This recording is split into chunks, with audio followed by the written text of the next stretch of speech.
Hello everyone, मैं doctor Richa हूँ। आज इस वीडियो में हम अपने जीवन शैली में कुछ ऐसे बदलाव की बातें करेंगे जो अगर आप करते हो तो हो सकता है कि आपको पूरी लाइफ कभी ब्लड प्रेशर की बीमारी ही ना हो, और अगर ब्लड प्रेशर की बीमारी हो गई है, आप दवाइयाँ खाते हैं तो आपकी दवाइयाँ कम हो जाएं या बंद हो जाएं। इन्हें हम नॉन फार्माकोलॉजिकल मेजर कहते हैं। कोई भी पेशेंट का अगर बीपी बढ़ता है तो उससे सबसे पहले यही चीज़ें बताई जाती हैं, यही मॉडिफिकेशन बताए जाते हैं, और अगर ज़रूरत है तो साथ में दवाइयाँ दी जाती हैं। वीडियो स्टार्ट करने से पहले मैं आपसे एक सवाल पूछना चाहती हूँ कि इसमें से कौन सा अगर आप अपने खान पान में बदलाव करोगे तो वो आपके बीपी को कम करेगा। आपको 4 ऑप्शन है: ज़्यादा सोडियम खाना, ज़्यादा पोटेशियम खाना, ज़्यादा फैट वाला मिल्क पीना या फिर रेड मीट खाना। आप अपना जवाब मुझे कमेंट बॉक्स में बताइए। सबसे पहले बात कर लेते हैं कि किस ब्लड प्रेशर में हम कहते हैं कि अब आपका ब्लड प्रेशर बढ़ गया या फिर आपको हाइपरटेंशन हो गई। हो सकता है कि आप पहले से ही डायग्नोस्ड हो, दवा लेते हो, लेकिन अगर अभी तक आप डायग्नोस नहीं हैं तो आप क्या कर सकते हैं कि अपने घर में रोज दिन में 2 बार, सुबह के टाइम और शाम के टाइम, अपना ब्लड प्रेशर मेजर करिए घर वाली मशीन से। जब भी आप बीपी मेजर करोगे घर में तो वो सही तरीके से मेजर करना जरूरी है। उस समय आप आराम और रिलैक्सेशन की स्टेट में होने जरूरी है। तो 7 दिन तक जितना भी 2 टाइम के बीपी का एवरेज आता है आपका, अगर वो एवरेज 130/80 mm ऑफ Hg से ज़्यादा आ जाता है तो इसका ये मतलब होता है कि अब आपका ब्लड प्रेशर बढ़ गया और आप हाइपरटेंशन की कैटेगरी में आ गए। आपका ब्लड प्रेशर बढ़ गया है या फिर आपका ब्लड प्रेशर अभी तक नहीं बढ़ा है, आप दवाइयाँ लेते हैं, नहीं लेते हैं, कोई भी सिचुएशन हो, आपको अब जो मैं बताने जा रही हूँ वो सारे लाइफस्टाइल मेजर्स फॉलो करने हैं। अगर आप ये फॉलो करेंगे तो हो सकता है कि आपकी दवाइयाँ बंद हो जाएं और आपको लाइफ में कभी बीपी की शिकायत ही ना हो। फर्स्ट मेजर की बात करते हैं जो कि आप सालों से सुनते आ रहे होंगे कि अगर आपका ब्लड प्रेशर ज्यादा है तो नमक मत खाइए या नमक कम खाइए। अब ये नमक कैसे आपका ब्लड प्रेशर बढ़ा रहा है और कितना कम नमक खाना है, क्या आपको बिना नमक का ही खाना खाना है, ये दोनों बातें समझते हैं। तो नमक क्या करता है, ज़्यादा सोडियम खाने की वजह से आपके ब्लड का वॉल्यूम बढ़ता है और आपकी ब्लड वेसल्स कंस्ट्रिक्ट होती हैं, मतलब कि सिकुड़ती हैं, और इस वजह से आपका ब्लड प्रेशर बढ़ता है। ये सिर्फ आपका ब्लड प्रेशर नहीं बढ़ाता, ये आपके हार्ट में लोड बढ़ाता है, आपकी किडनी में लोड बढ़ाता है और आगे आपको हार्ट अटैक, स्ट्रोक का खतरा बहुत ज़्यादा बढ़ाता है। इसीलिए जिनका भी ब्लड प्रेशर बढ़ा हुआ है उन्हें नमक या सोडियम कम खाना है। अब बात आती है कि आपको कितना नमक खाना है। तो अगर मैं आपको वैल्यू या नंबर की बात करूं जो कि मेडिकल रिकमेंडेशन है, तो आपको रोज 2 से 2.3 ग्राम सोडियम खाना है।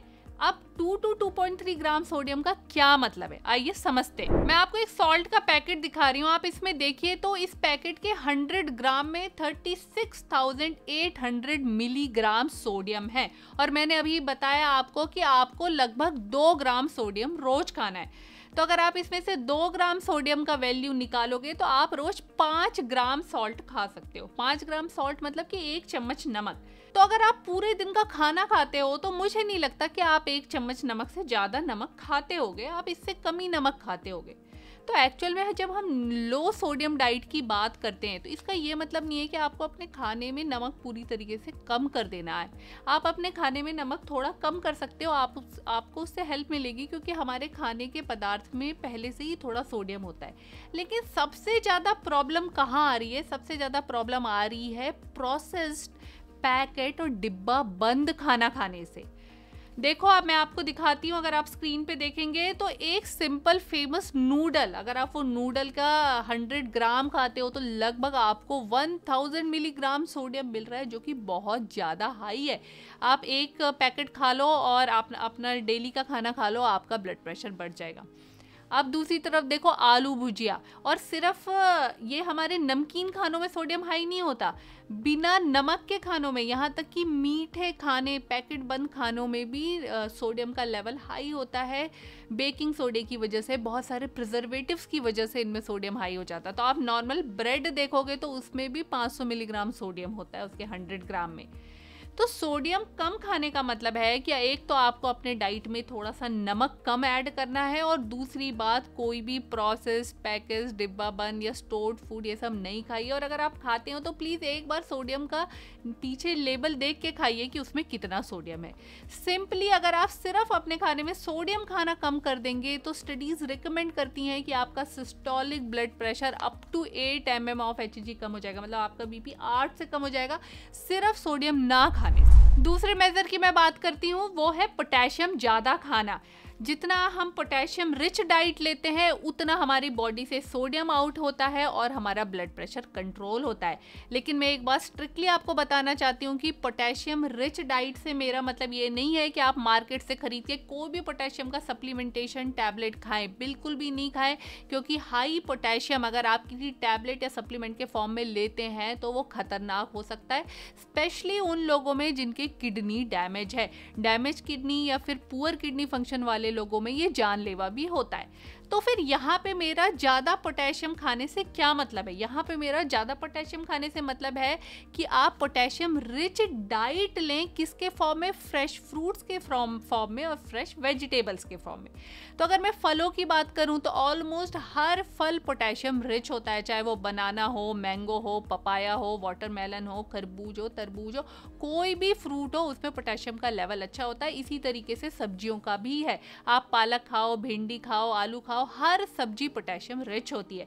तो आप अपने खाने में ज़्यादा से ज़्यादा फ्रूट्स और वेजिटेबल को इंक्लूड करिए, इससे आपका बीपी अपने आप कम आने लगेगा। चलिए अब मैं एक बड़े फेमस ट्रायल की बात करती हूँ, एक बड़े लार्ज स्केल की मेडिकल स्टडी जिसे हम डैश ट्रायल कहते हैं, मतलब dietary approach to stop hypertension. इस ट्रायल में इन्होंने क्या किया, 3 ग्रुप में लोगों को बांटा। पहले ग्रुप के लोगों को वो डाइट दी जो हाई इन सॉल्ट थी, शुगर थी, स्नैकिंग थी, उसमें ज़्यादा फैट था, सब कुछ था, कोई कंट्रोल नहीं था डाइट में। दूसरे ग्रुप को उन्होंने उस डाइट में ज़्यादा फ्रूट्स ऐड करे, ज़्यादा वेजिटेबल्स ऐड करी और सॉल्ट और शुगर का लेवल थोड़ा सा कम कर दिया, लेकिन फैट का कंटेंट ज़्यादा था। तीसरे ग्रुप को उन्होंने कॉम्बिनेशन डाइट दी जिसमें ज़्यादा फ्रूट थे, ज़्यादा वेजिटेबल थी, कम एनिमल प्रोडक्ट था, कम सैचुरेटेड फैट था और जो मिल्क था वो कम फैट वाला मिल्क था। इन तीनों ग्रुप को फॉलो किया गया 2 महीने तक और उन्होंने फॉलोअप के बाद में देखा कि जो तीसरा ग्रुप था जिसकी डाइट में ज़्यादा फ्रेश फ्रूट्स वेजिटेबल थे, कम एनिमल फैट था, कम डेयरी फैट था, वो वाले ग्रुप का ब्लड प्रेशर सिग्निफिकेंटली लो हुआ। मतलब लगभग 12 mm ऑफ Hg से इनका सिस्टोलिक ब्लड प्रेशर लो हुआ, जो कि एक बहुत सिग्निफिकेंट नंबर है। इस फेमस स्टडी के बाद से हाइपरटेंशन को रोकने के लिए डाइट पे बहुत ही ज़्यादा स्ट्रेस दिया जाने लगा कि आप जितना फ्रूट, वेजिटेबल, दालें, कॉम्प्लेक्स कार्बोहाइड्रेट ये सब कुछ खाओगे उतना आपका ब्लड प्रेशर कंट्रोल रहेगा। साथ में आपको अपनी डाइट में एनिमल या रेड मीट हटाना है, ज़्यादा सैचुरेटेड फैट हटाना है और ज़्यादा फैट वाला मिल्क हटाना है। आप स्किम्ड मिल्क लीजिए। सिर्फ ये 3 सिंपल मेजर जो अभी तक मैं आपको सिर्फ डाइट के बारे में बता रही हूँ, वो ही आपके ब्लड प्रेशर को सिग्निफिकेंटली रिड्यूस कर देते हैं। अगला मॉडिफिकेशन है एक्सरसाइज करना। आप कोई भी एक्सरसाइज करते हो, चाहे वो वेट ट्रेनिंग हो और चाहे वो एरोबिक एक्सरसाइज हो, मतलब दौड़ना, भागना, जिम करना, कुछ भी। अगर आप रोज 20 से 30 मिनट की एक्सरसाइज करते हो तो आपका ब्लड प्रेशर स्पेशली अगर बढ़ा हुआ है तो वो फॉल होना स्टार्ट हो जाता है। और स्टडीज कहती हैं कि लगभग 4 से 6 mm ऑफ Hg का सिस्टोलिक ब्लड प्रेशर सिर्फ एक्सरसाइज से फॉल होना स्टार्ट हो जाता है। तो हर एक मेजर से ब्लड प्रेशर फॉल होता है और जैसे जैसे आप मल्टीपल मेजर्स करते जाओगे उतना आपका ब्लड प्रेशर कंट्रोल होता जाएगा। अगला इंपॉर्टेंट मॉडिफिकेशन है वेट लॉस। अगर आपका वेट ज़्यादा है और आप ओबीस की कैटेगरी में आते हैं तो आप अपना वेट लॉस कीजिए। सिर्फ वेट लॉस करने से आपका ब्लड प्रेशर फॉल होने लगता है। हर 1 किलोग्राम वेट लॉस से up to 2 mm of Hg, मतलब 2 mm ऑफ Hg से आपका सिस्टोलिक बीपी फॉल होने लगता है, ऐसा स्टडी सजेस्ट करती हैं। तो अगर आप अपना वेट भी लॉस कर लोगे तो भी अगर आपका ब्लड प्रेशर हाई है तो वो नॉर्मलाइज होने लगेगा। अगर आप डेली अल्कोहल पीते हैं और स्मोकिंग करते हैं तो आप ये दोनों आदतें छोड़ दीजिए, आपका ब्लड प्रेशर नॉर्मलाइज होना स्टार्ट हो जाएगा। लास्ट पर एक बहुत इंपॉर्टेंट लाइफस्टाइल मॉडिफिकेशन जो कि मेडिकल स्टडीज में भी प्रूवन है कि आपका ब्लड प्रेशर कम करेगा, वो है स्ट्रेस मैनेजमेंट। स्ट्रेस मैनेजमेंट आपको एक्टिवली बैठ के करना ही होगा।